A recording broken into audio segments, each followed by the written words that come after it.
जब हम आरएस की तैयारी करने लगते हैं, राजस्थान के आप किसी भी एग्जाम की तैयारी करोगे तो सबसे अधिक नंबर की कोई चीज आती है तो वो राजस्थान जीके आती है। आप किसी एग्जाम में उठा के देख लेना, राजस्थान जीके का जो वेटेज होगा वो सबसे अधिक वेटेज होगा। आप प्रीलिम्स का पेपर उठा के देखिए,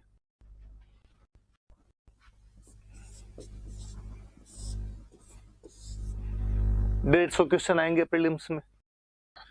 आप देखोगे कि लगभग 25% से भी ज्यादा का जो रेशियो होगा वो राजस्थान जीके का रेशियो होगा। 200 नंबर का पेपर होगा ये।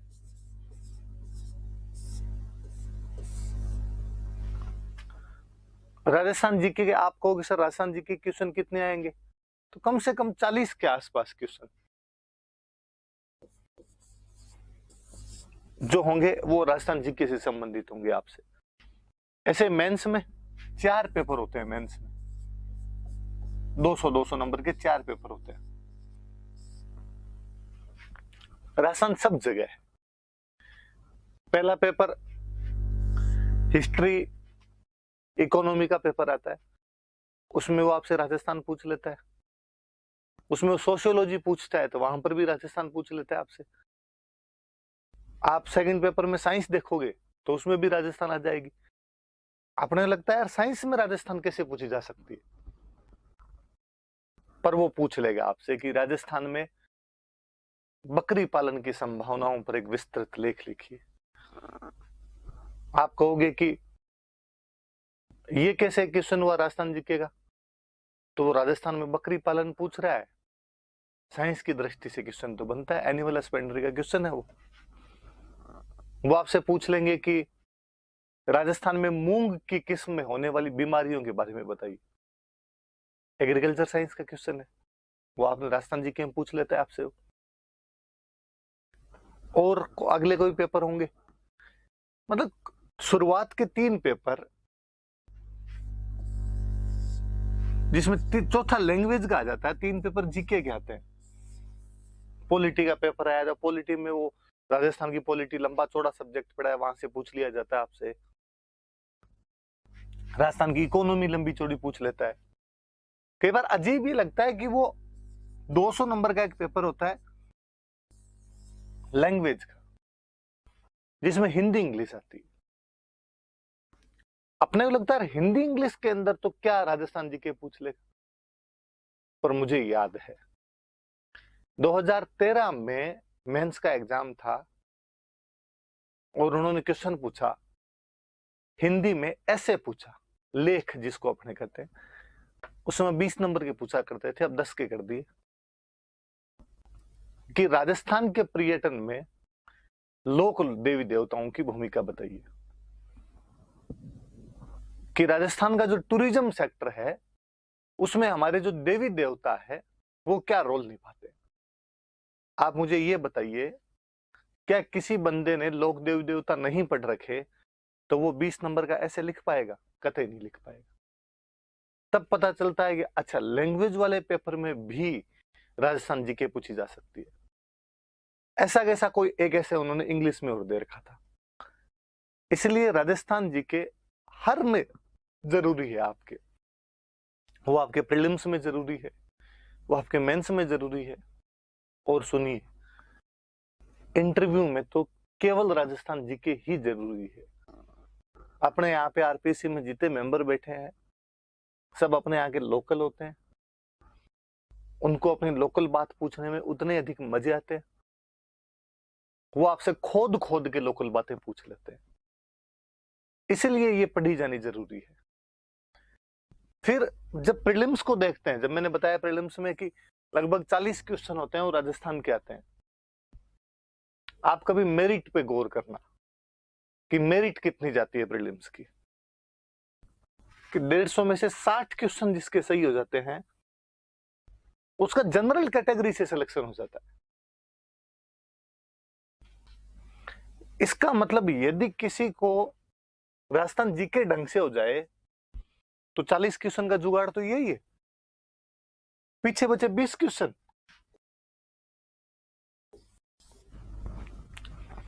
प्रत्येक व्यक्ति का कोई ना कोई एक सब्जेक्ट अच्छा होता है, उस सब्जेक्ट से संबंधित क्वेश्चन पूछे जाते हैं कि इकोनॉमी भी आएगी, पॉलिटी भी आएगी, ज्योग्राफी भी आएगी, मैथ्स रीजनिंग भी आएगी। मान लो कोई इंजीनियरिंग बैकग्राउंड का बंदा है, 40 क्वेश्चन राजस्थान जीके वाले ये करे, मान लो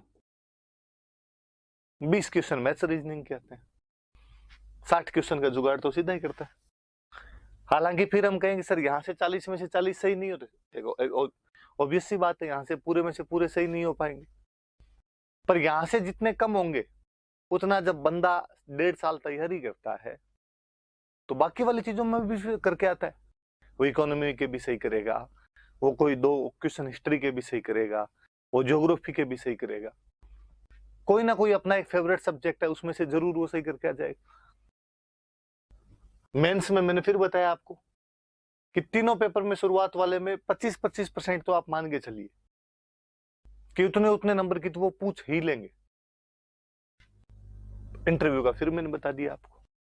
लैंग्वेज वाले पेपर तक मैंने बताया आपको कि इसमें भी वो राजस्थान जीके पूछ लेते हैं, इसलिए राजस्थान जीके सबसे अधिक इंपॉर्टेंट है। केवल इस आरएस वाले पेपर के लिए नहीं, आप कोई राजस्थान का पेपर देते हो उन सब के लिए उतना ही अधिक जरूरी हो जाता है। जरूरी भी है भाई, क्यों पूछा जाना चाहिए इतना। फिर कई बार लगता है ये राजस्थान क्यों पूछ लेते हो, बाकी बातें पूछ लो। आप जिस राज्य की प्रशासनिक सेवा का हिस्सा बनने के लिए जा रहे हैं, यदि उसके बारे में सारी बातें जानकारी नहीं रखते हैं फिर आप गलत जगह पे जा रहे हैं। इसलिए आरपीएससी इसलिए भी ये करती है कि बाहर के बच्चों को रोका जा सके। 2007 से पहले तक कुछ सिस्टम ऐसा हो गया था कि यूपी और बिहार के खूब सारे लोग और अपने यहां पे आरएस का पेपर देते और आरएस सेलेक्ट हो जाया करते थे। सरकार को लगा यार इनको कैसे रोका जाए, या तो जैसे बाकी राज्य है कि पंजाब कहता है कि पंजाबी आती है तो एग्जाम दे सकते हो, महाराष्ट्र कहे कि मराठी आती है तो एग्जाम दे सकते हो, गुजरात कहे कि गुजराती आए तो एग्जाम दे दो। राजस्थान इस मामले में नथी का बाड़ा है, जो आनिए बानिए की जी में आई वो यहाँ पे आया एग्जाम देने के लिए। चूंकि अपना वाला का वेटेज कम था, थोड़ा राजस्थान का वेटेज कम था, लैंग्वेज का वेटेज था नहीं, यूपी बिहार वाले तैयारी करते ही थे आईएएस की, सब्जेक्ट वगैरह उनके तैयार होते थे, जीके उनकी तैयार होती थी और वो लोग इधर सेलेक्ट हो जाया करते थे। इसलिए 2007 के बाद आरपीसी ने पैटर्न चेंज करना शुरू किया। 2007 के बाद आरपीएससी ने राजस्थान के सवाल पूछने ज्यादा शुरू किए ताकि यूपी बिहारियों को बाहर ही रोका जा सके। सवाल भी टिपिकल सवाल लाने शुरू किए उन्होंने। प्रताप के बचपन का नाम क्या था, वरना प्रताप के हल्दी घाटी का युद्ध तो यूपी बिहार वाला भी पढ़ गया जाए।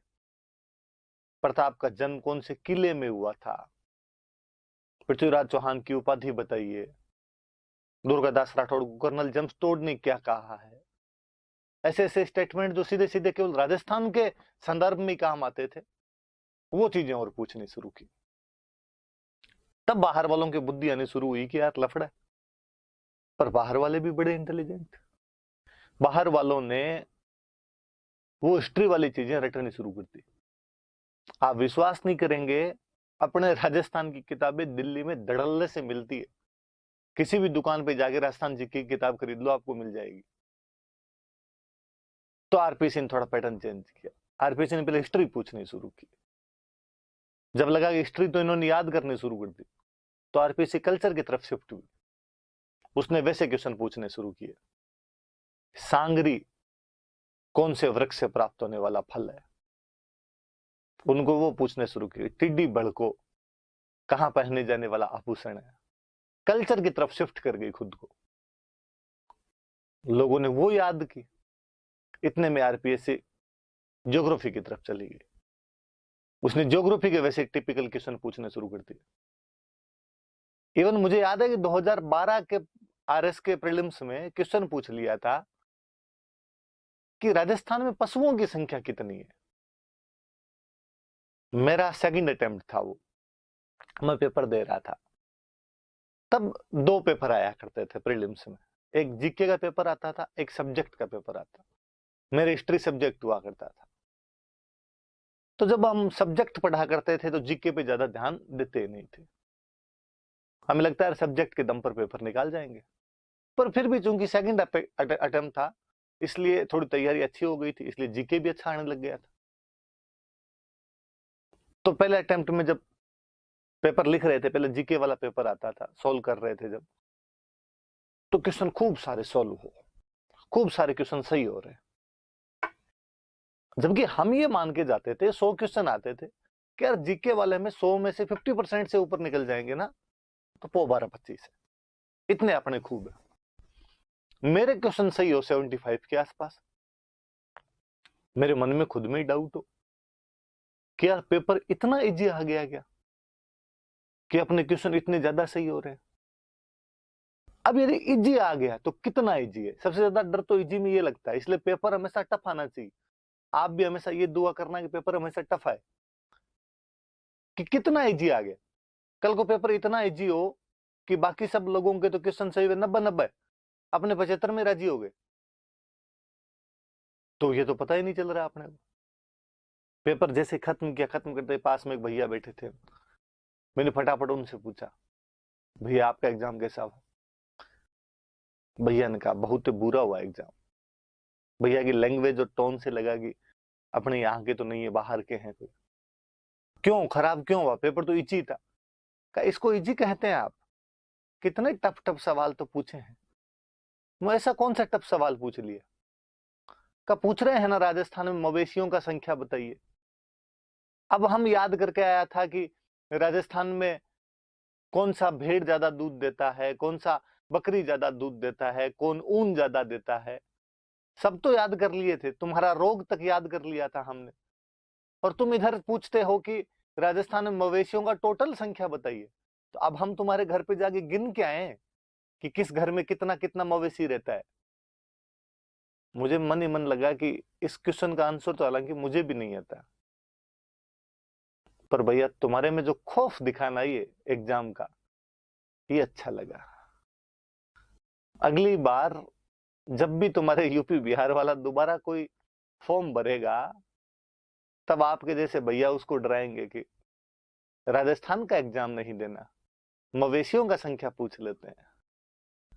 उस दिन आरपीसी को थैंक यू बोला कि थैंक यू आरपीसी, तुम इसीलिए ये सवाल पूछती है ताकि इन बाहर वालों का खात्मा किया जा सके, ये बाहर वाले लोग कम आ सके, इसलिए जरूरी हो जाता है कि तुम ऐसे ऐसे सवाल पूछती रहे। तो ये भी एक रीजन है कि वो राजस्थान के सवाल ज्यादा पूछने लग जाते हैं। वो प्रीलिम्स में पूछते हैं, मेंस में पूछते हैं, इंटरव्यू के अंदर पूछते हैं, इवन भेदभाव तक कर लेते हैं इंटरव्यू के अंदर वो, कि अपने यहाँ का बच्चा है तो उसको ज्यादा नंबर देंगे हम। वो पूरा जो प्रक्रिया है उसके पीछे कारण यही है कि आप लोगों को फायदा पहुंचाया जा सके, और जो आउट ऑफ राजस्थान है उनको आपकी तुलना में कहीं ना कहीं नुकसान हो। उनको नुकसान होगा तभी आपको फायदा हो पाएगा। तो ये भी एक रीजन है राजस्थान जी के ज्यादा पूछने का, कि भाई राजस्थान जी के ज्यादा क्यों पूछने लग जाते हैं। तो एक कारण तो ये कि अपने यहाँ के बच्चे ज्यादा से ज्यादा आए, वो रीजन है, उस वजह से भी ज्यादा पूछने लग जाते हैं। और बाहर वाले जो बच्चे हैं उनको किसी ना किसी तरीके से रोकने का कोई ना कोई उपाय तो अपने पास में होना चाहिए, तो वो ये उपाय निकाल लेते हैं, तो इस उपाय से भी उनको रोकने का प्रयास करते हैं। ये तो बात हुई कि पूछते क्यों है इतना ज्यादा। अब बात कितने नंबर की आती है, आता क्या क्या है उस सिलेबस में, हम पूछते क्या क्या है।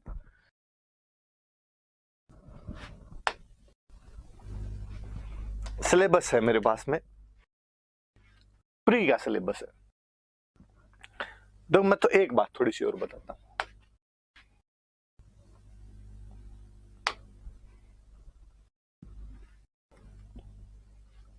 राजस्थान वाले में आता क्या क्या है, इसको जब मैं बात करूं,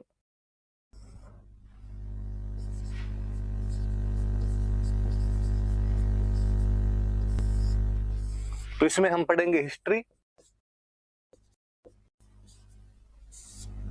इसमें हम पढ़ेंगे आर्ट एंड कल्चर,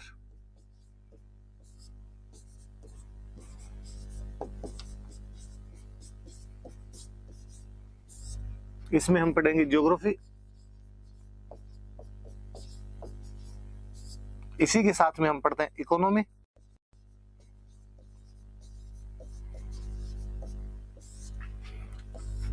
पॉलिटी,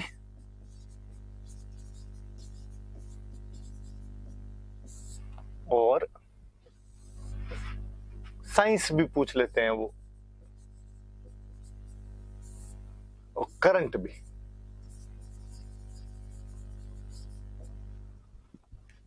ये कुछ अलग अलग पोर्शन होंगे जो राजस्थान जीके में हम पढ़ेंगे। हम हिस्ट्री पढ़ेंगे, आर्ट एंड कल्चर देखेंगे, ये वाले दो वाले पोर्शन में पढ़ाऊंगा आपको। बाकी अलग अलग जो भी फैकल्टी आएगी वो आगे वाले सर तमाम चीजें पढ़ाती जाएगी। पर आप ध्यान रखना कि पढ़नी ये सारी चीजें, इनमें से ज्यादा कौन सा आता है, कम कौन सा आता है, ये आरपीसी पे डिपेंड करता है।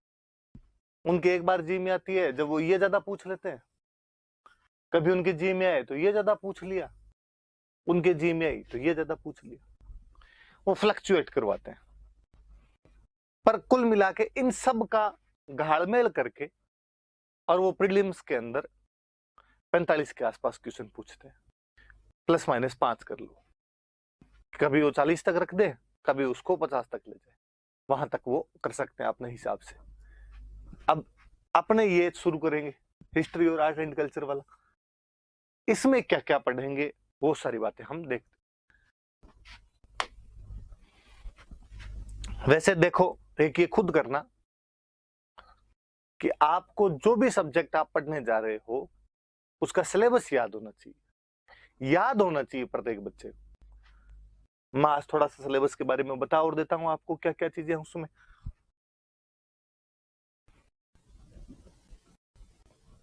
प्रीलिम्स का सिलेबस लिखा हुआ है, पहली लाइन देखो लिखी हुई है कि राजस्थान के इतिहास की महत्वपूर्ण ऐतिहासिक घटनाएं, major landmarks in the history of Rajasthan.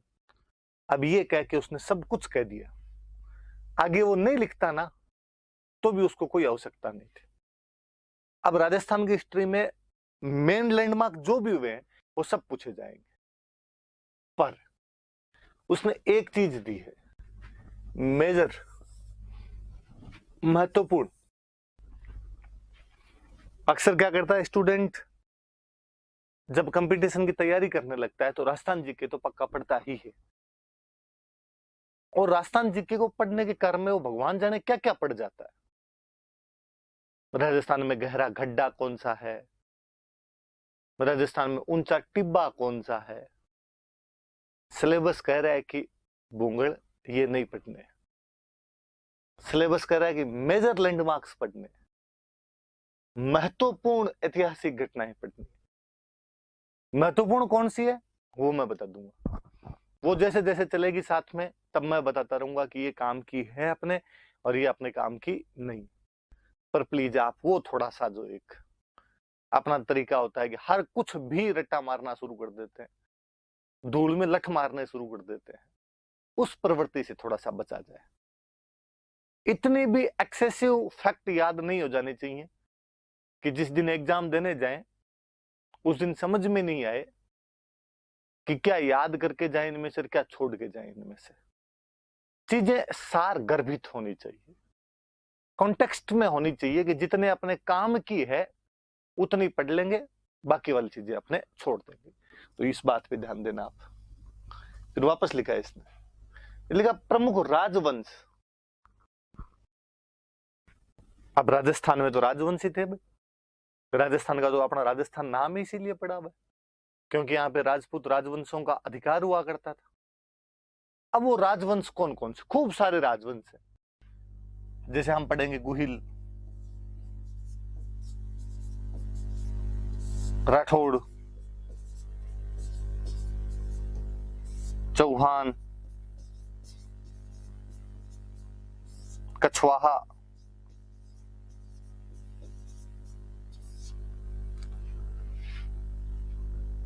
Yadu,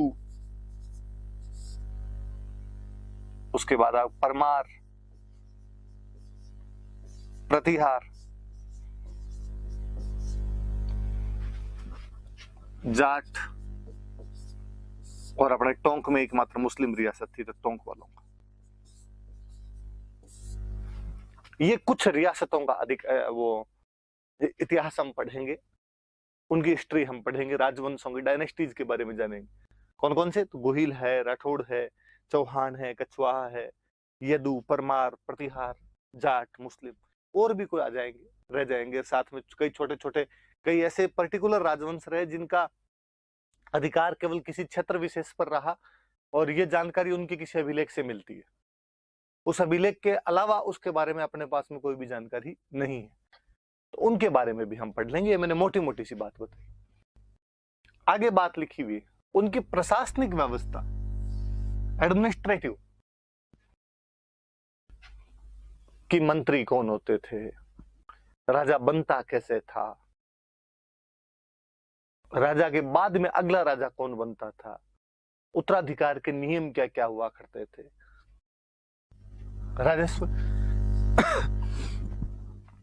tax कौन कौन से लिया करते थे, उनकी रेट क्या क्या हुआ करती थी, टैक्स लेने वाले कर्मचारी कौन कौन हुआ करते थे, कौन सी फसल पर कितने प्रकार के टैक्स लगाए जाते थे, और सामाजिक सांस्कृतिक मुद्दे, उनके टाइम में जो भी सामाजिक व्यवस्था रही थी, जो भी कोई कल्चरल बातें हुई थी उनके टाइम में, जो भी प्रथाएं चला करती थी, उन तमाम चीजों के बारे में पढ़ेंगे। सती प्रथा है तो राजवंशों से जुड़ी हुई प्रथा थी, इनके टाइम में खत्म हुई, तो अब वो अपने आप में एक सामाजिक सांस्कृतिक मुद्दा हो गया, उसके बारे में अपने पढ़ लेंगे। तो ये सारी चीजें हम इस पहले टॉपिक में, तो ये पहला टॉपिक अपने आप में पूरी बातें कर देता है अपने को राजस्थान के इतिहास की।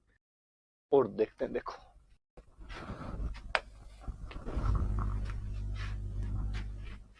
पहले में तो उसने हिस्ट्री लिख दी, पूरी हिस्ट्री लिखी है।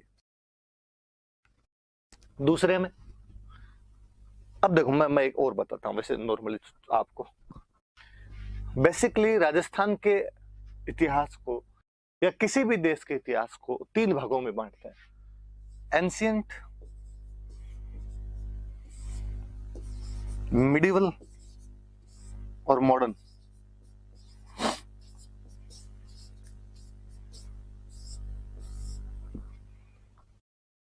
पुराना इतिहास अपना जो भी है उसे हम प्राचीन काल कहते हैं।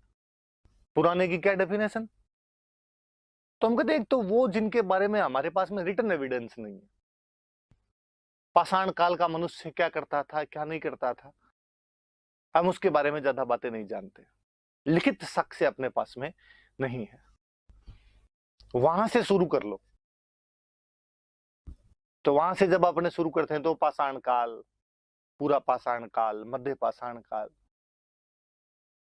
फिर जब मनुष्य ने थोड़ा सभ्य तरीके से रहना शुरू किया, जब सभ्यता का विकास हुआ, हम पढ़ते हैं कोई कालीबंगा, आहड़, बेराट,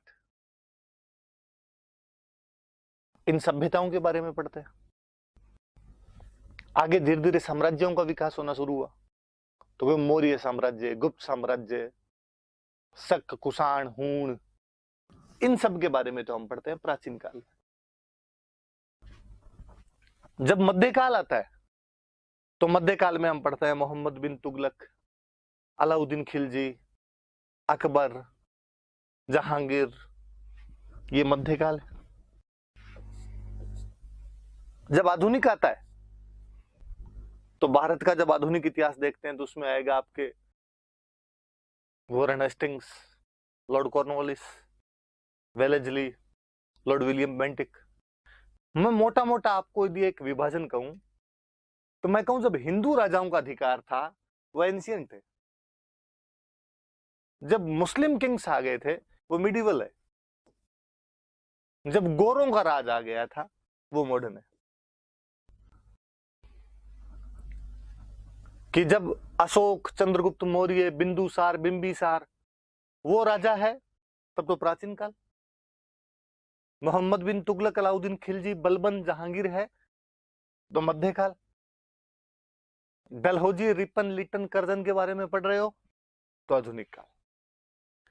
सीधा सीधा 3 भागों में बांट के देखा जाने से वाली सी बात। ये जो पहला वाला था इसने प्राचीन और मध्यकाल दोनों को समाहित कर लिया कि इसमें प्राचीन भी आ गया और मध्यकाल भी आ गया।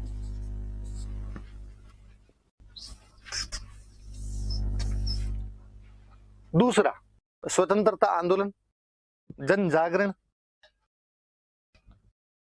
व राजनीतिक एकीकरण। यह आपका आधुनिक काल है, यह आपका मॉडर्न एरा है। स्वतंत्रता आंदोलन किसके खिलाफ? तो हम वैसे तो कहते हैं कि अंग्रेजों के खिलाफ, पर अपने देश में दो स्थितियां थी। एक वह भाग जो सीधे अंग्रेजों के अधिकार में था, एक वह भाग जो राजाओं के अधिकार में था। अपने राजाओं वाले अधिकार वाले में आया करते थे। अपने पे अंग्रेजों का सीधा राज नहीं था, बल्कि राजाओं ने अंग्रेजों के साथ में संधियां कर रखी थी। तो हमने जो आजादी की लड़ाई लड़ाई वो दोहरी लड़ाई थी। वो आधी लड़ाई कहीं ना कहीं अंग्रेजों के खिलाफ है, आधी लड़ाई कहीं ना कहीं राजाओं के खिलाफ है। तो स्वतंत्रता आंदोलन चलाया हमने, जन जागरण हुआ, जनता के अंदर कहीं ना कहीं पॉलिटिकल अवेकनिंग आई, और फाइनली हमें पता चला कि हमारा देश मेवाड़, मारवाड़, जैसलमेर, करौली, भरतपुर अलग अलग नहीं है, बल्कि हम सब एक ही देश के वासी हैं। तो हमारा एकीकरण हुआ, इंटीग्रेशन हुआ। इस टॉपिक के तहत बेसिकली हम 5 चीजें पढ़ते हैं। देखो, उसमें तो हम राजा महाराजा सारे पढ़ लेंगे। इसमें हम पढ़ेंगे रिवोल्ट ऑफ 1857,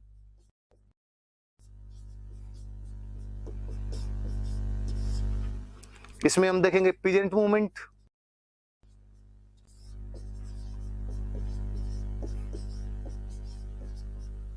इसी में अपने देखेंगे ट्राइबल मूवमेंट,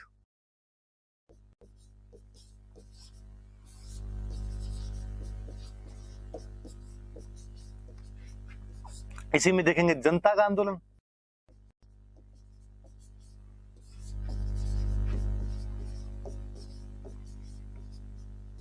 और इसी में देखेंगे अपने इंटीग्रेशन। अब आपको इजीली समझ में आएगा कि इसमें अपने क्या क्या पढ़ेंगे।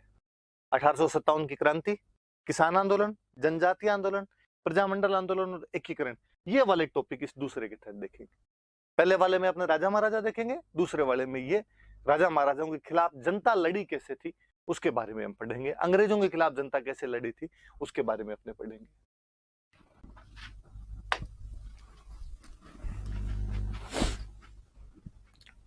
हिस्ट्री कभी भी अकेले पढ़ी नहीं जा सकती, हिस्ट्री के साथ में कल्चर पढ़नी जरूरी है।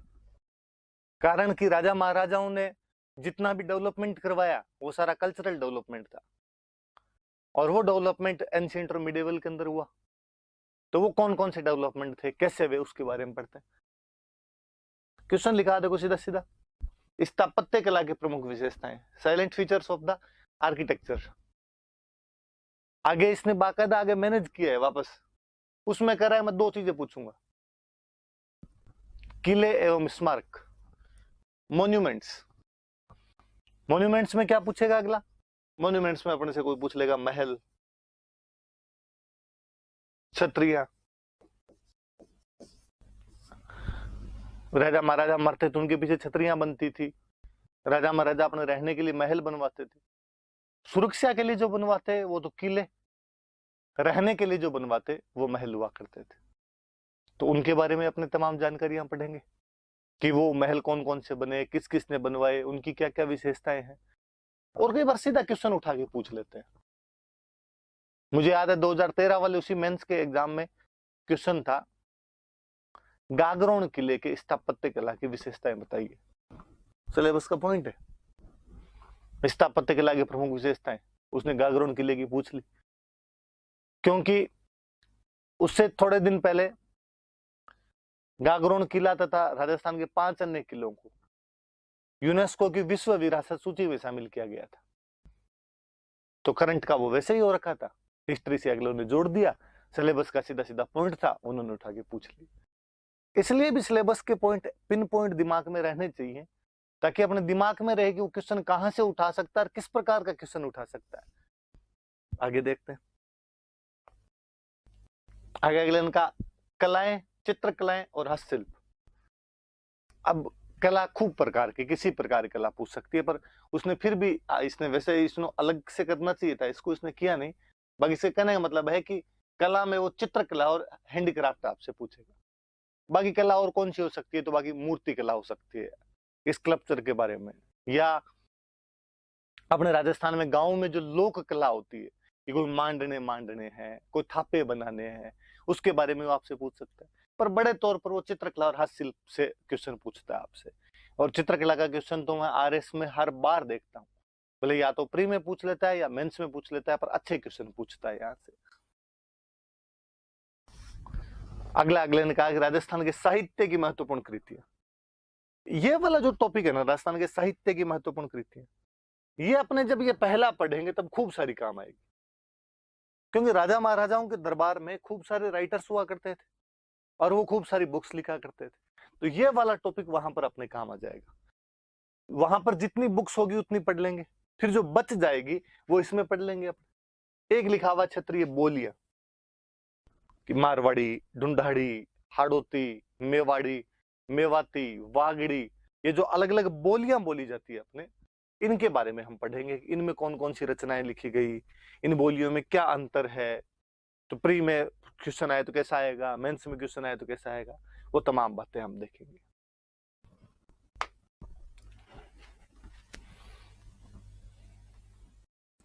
और मेले, त्योहार, लोक संगीत और लोक नृत्य, देखना आप टॉपिक पे ध्यान देना क्या क्या है। मेले, त्योहार, ये तो है। दूसरा दे रखा है लोक संगीत और लोक नृत्य, दो ही चीज दे रखी है इसने। म्यूजिक दे रखा है और डांस दे रखा है। इसका मतलब ड्रामा नहीं है कि प्री वाले सिलेबस के अंदर लोक नाट्य नहीं दे रखे हैं उसने। मेले, त्योहार, लोक संगीत और लोक नृत्य, इतना ही दे रखा है उसने। अगला दे दिया राजस्थान की संस्कृति, परंपरा और विरासत। अब इसमें उसने गाड़मेड़ सारा ही कर दिया। इसमें अब आप कुछ भी पूछ सकते हो, कहीं से भी उठा के पूछ सकते हो। अब आभूषण भी संस्कृति का हिस्सा है, जितने रीति रिवाज अपनी है वो सारी संस्कृति का हिस्सा है। कोई बावड़ी बनी हुई है कहीं पर, वो भी अपनी विरासत ही, अपने आप में हेरिटेज। तो यहाँ पर वो उठा के कुछ भी पूछ लेगा आपसे। राजस्थान के धार्मिक आंदोलन, ये अपने जो अपने पढ़ते हैं राम स्नेही आंदोलन, ये वैष्णव जितने भी आंदोलन हुए, या भगवान कृष्ण से संबंधित जो भी आंदोलन हुए, निम्बारकाचार्य जी का क्या था, राम स्नेहियों वाला क्या था, रामानुज जी का क्या था, रामानंदी जी का क्या था, वल्लभ संप्रदाय क्या था, उसके बारे में। संत और लोक देवता, फिर याद रखना यहाँ पे लोक देवियां नहीं है, सिलेबस में उसने अलग से मेंशन नहीं की कि लोक देवियां। पर्यटन स्थल जो भी बच जाए, हवा महल पर्यटन स्थल है, चित्तौड़ का किला एक पर्यटन स्थल। राजस्थान के प्रमुख व्यक्तित्व, वैसे तो व्यक्तित्व हम साथ साथ में पढ़ लेंगे कि जब राजा पढ़े तो राजाओं वाले व्यक्तित्व आ गए, जब मॉडर्न राजस्थान पढ़ेंगे तो ये विजय सिंह पथिक, केसरी सिंह बारठ, जोरावर सिंह बारठ, ये तमाम व्यक्तित्व आ जाएंगे। फिर भी लास्ट में कुछ बच जाएंगे, वो सारे अपने यहाँ पर लिख लें। ये आपके प्री का सिलेबस था कि प्री में वो क्या क्या बातें पूछ सकता है। कमोबेश ये की ये चीजें मेंस में है, ज्यादा कोई अंतर उसने नहीं किया है। फिर भी मोटे मोटे तौर पे उसने थोड़ा तोड़ दिया, तो हम वापस देख लेते हैं। उसने दिया कि प्राग ऐतिहासिक काल से लेकर 18वीं शताब्दी के अवसान तक, 18वीं शताब्दी मतलब 1701 से इसके अवसान तक मतलब 1799 तक। यह उसका और ज्यादा अच्छा करने का रीजन ये है कि जब 1818 में राजस्थान के राजाओं ने अंग्रेजों के साथ में संधियां करनी शुरू कर दी थी, तब तक की हिस्ट्री, उसके बाद वाली नहीं। फिर राजस्थान के इतिहास के प्रमुख सोपान, वही महत्वपूर्ण राजवंश, उनकी प्रशासनिक और राजस्व व्यवस्था, सेम पॉइंट, इक्का दुक्का पॉइंट उसने कोई चेंज किया और कुछ ही नहीं किया। 19वीं और 20वीं शताब्दी की प्रमुख घटनाएं, अब देखो इसने अलग कर दी इस बार। किसान आंदोलन, जनजातीय आंदोलन, राजनीतिक जागृति, स्वतंत्रता संग्राम और एकीकरण, ये मैंने आपको प्री में अलग करके बताए थे। वो सारी बातें इसने इस प्रकार दे दी।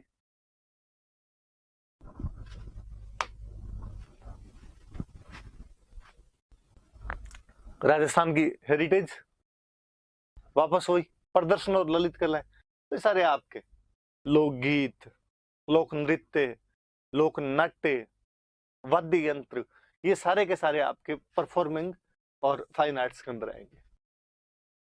हैंडीक्राफ्ट आप पूछ लेगा आपसे, वास्तुशिल्प पूछ लेगा। वास्तुशिल्प में मतलब टोटल आ गए, किले आ गए, महल आ गए, मंदिर आ गए, मस्जिदें आ गई, बावड़ियां आ गई, जो कुछ मकान बना हुआ है वास्तुशिल्प। मेले, त्योहार, लोक संगीत, लोक नृत्य, वापस वो की वो बातें जो मैंने अभी समझाई आपको, वही राजस्थान के साहित्य की महत्वपूर्ण कृतियां और राजस्थान की बोलियां, राजस्थान के संत, लोक देवता और महत्वपूर्ण विभूतियां, ये आपके सिलेबस है प्री और मेंस का। मोटी मोटी मैंने बात बता दी कि कौन सी टॉपिक छोड़ने वाले से, कि ये थोड़े से